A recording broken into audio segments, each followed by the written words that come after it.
नमस्कार दोस्तों, आपका स्वागत है आर्ट ज्ञान कला यूट्यूब चैनल पर। दोस्तों देखिए, बहुत बड़ी न्यूज़ आई है कि सीटीईटी पास करने वाले ही पढ़ा सकेंगे अब।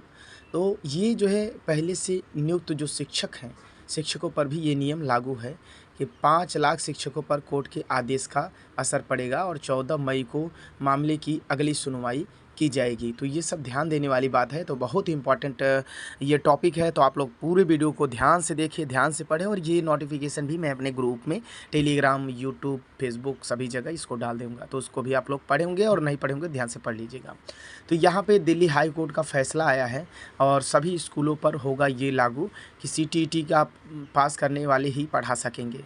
तो पूरा डिटेल से देखते हैं। बिना कोई दक्षता परीक्षा दिए अरसे से निजी और सरकारी स्कूलों में पढ़ा रहे देश भर के शिक्षकों के लिए अब केंद्रीय शिक्षक पात्रता परीक्षा सीटीईटी को पास करने मतलब सीटीईटी जो है, सीटीईटी ये पास करना सबके लिए ज़रूरी है। तो दिल्ली हाई कोर्ट ने अपने महत्वपूर्ण आदेश में कहा है कि कोई भी शिक्षक इस पात्रता परीक्षा को पास किए बगैर अपनी सेवा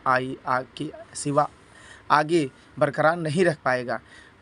हाई कोर्ट के आदेशानुसार नई नियुक्ति में भी इस नियम का पालन करना जाना जरूरी होगा। हाई कोर्ट का यह आदेश देश भर में तकरीबन 5 लाख शिक्षकों पर असर डाल सकता है। मुख्य न्यायाधीश देवेंद्र कुमार उपाध्याय और न्यायमूर्ति तुषार रावडेगला का पीठ ने राष्ट्रीय अध्यापक शिक्षक परिषद एनसीटीई को कहा कि 4 सप्ताह के भीतर देश भर में कई परीक्षा के आयोजन की योजना बनाए। कार्य योजना की विस्तृत जानकारी का एक हलफनामे के तौर पर पीठ के समक्ष पेश की जाएगी।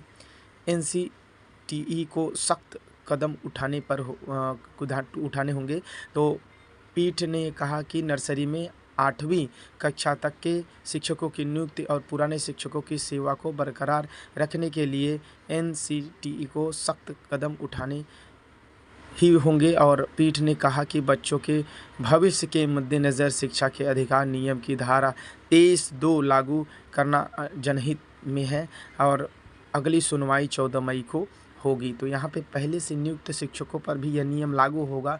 और जनहित याचिका पर आदेश जो है यह भी देख लेते हैं। संगठन जस्टिस ऑफ ऑल की ओर से अधिवक्ता खगेश बी झा, अधिवक्ता शिखा शर्मा बग्गा ने जनहित याचिका दायर की है। यह जो है परिषद राष्ट्रीय अध्यापक शिक्षा परिषद ने 23 अगस्त 2010 की अधिसूचना की खंड 4 में संशोधन किया था। 8वीं तक के लिए शिक्षक की नियुक्ति करते समय न्यूनतम योग्यता माफ़ कर दी जा रही है। यह निर्णय छात्रों से खिलवाड़ करने वाला है। हाई कोर्ट ने इसे गंभीरता से लेकर आदेश दिया और सभी शिक्षकों को सीटीईटी से गुजरना ही होगा। 2015 में संशोधन लागू हुआ था और ये सारी चीज़ें जो है बहुत इम्पॉर्टेंट है। तो आप लोग ध्यान से इसको पढ़ लीजिए और सीटीईटी ज़रूर पास करिएगा। Thank you.